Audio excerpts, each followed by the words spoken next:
चला भरी लाई पानी गगरिया में चला भरी लाई पानी गगरिया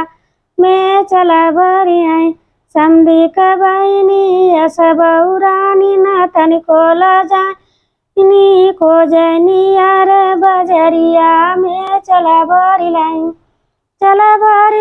पानी गगरिया में चला भरी लाई पानी गगरिया में चला भरी आई दूल्हा का बहिनी यस बहुरानी न तनिको लजानी को जय यार नगरिया में चला भरी लाई पानी गगरिया में चला भरी लाई पानी गगरिया में चला भरी लाई पानी गगरिया में चला भरी लाई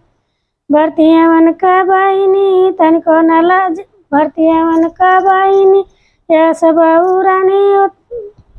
भरतियावन का बहिनी यस बहुरानी न तनिको लजानी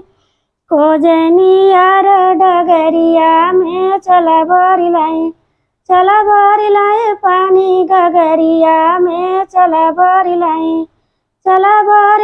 पानी गगरिया में चला भरी लाई।